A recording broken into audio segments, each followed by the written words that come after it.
The lady from Hennepin, Representative Allen. Thank you, Mr. Speaker. And this debate reminds me a little bit about of the Health and Human Services when we're talking about abortion. That basically this will have to be worked out in the courts. I'm not. If it does become law, then it's most likely unconstitutional. If you remember, in Health and Human Services, we talked about the U.S. Supreme Court, Texas, they shut down half the abortion clinics, and they had to prove why.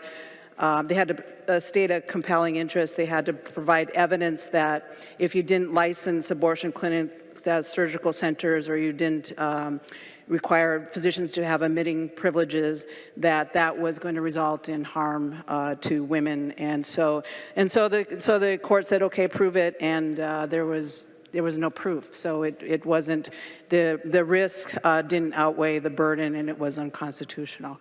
And so the same thing with, if the only reason is that you're going to, you're bringing forward this bill is that you think that an increased penalty will be an effective deterrence, I don't think you understand. Again, it's about history and putting things in historical context.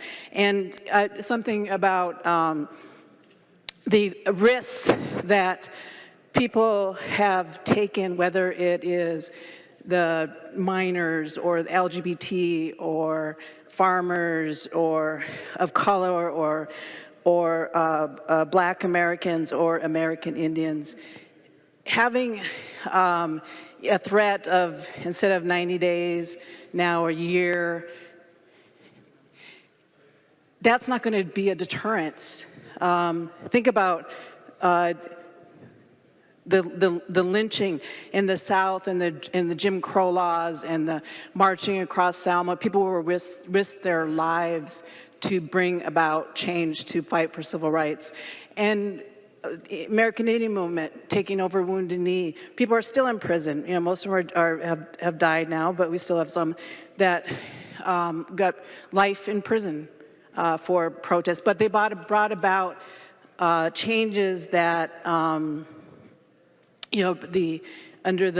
Nixon, the Self-Determination Act. That was a result of AIM and Wounded Knee. People died there. There was violence. And you think about, I have two grandsons. My son is 34 now. And we lived here, and we have to train when you're, I can sort of pass for white once in a while as I got older. I mostly can pass for Korean now, but my son can't, and my grandsons. And so, my son's 34, my grandsons are 15 and 12. And so, that concern, if something had happened to my grandsons, I would be out on the street, or my son, and I would be risking a year in jail. I don't care if I lost my law license, or to me, that would be enough. If I felt that it was enough, not one more person should die, not one more young man, then I would risk it. So this has nothing to do with, it's just the same in that abortion case. What the egregious clinic that you bring up, regulating, increasing penalties does not stop criminal behavior. If somebody assaults a police officer, they are going to jail. But that is the essence of it. I woke up this morning and angry, and you had the protest there. And you saw how people were angry, and it's sort of out of place. Well, it is the difference, again, between privilege and growing up experiencing discrimination, racism. Now that I am a little bit privileged, I have a car and a job, and I have to go across the freeway every night to go home. Well, what do? I think about every protest on 94 I've known about in advance. And why? Because I read things, I read more. I think if you only listen to Fox News, you're probably not going to know that there's a protest on 94. And then now we have the great highway signs that say freeway, 7 p.m. is going to be shut down due to protest. There are ways. But again, I understand that there are fears about about being inconvenienced.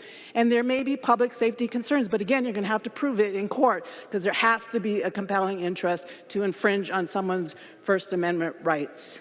And I will tell you one other thing about that anger, about that where that comes from. I'll give you 2 examples. And when we talk about my partner this morning who's white, she says, be nice today, be nice.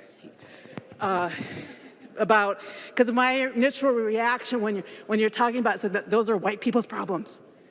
But when I was growing up, I came in Northfield, I was about 11, and there was one other black family that lived in town, and we were walking home from the movie one night, and these guys in the truck came by.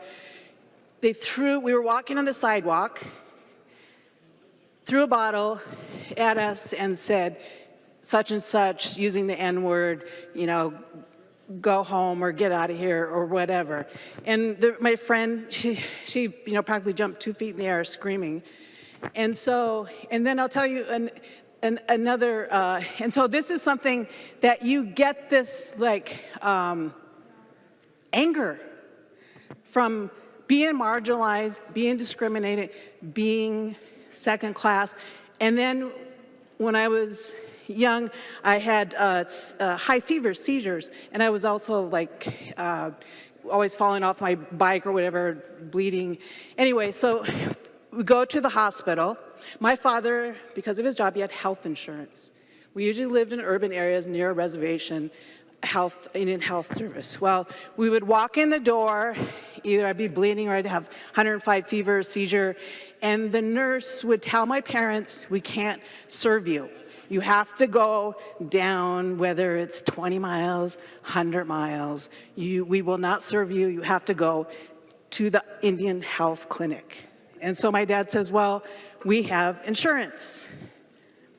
And so it would have to practically be a media event, a protest to get service in a white hospital.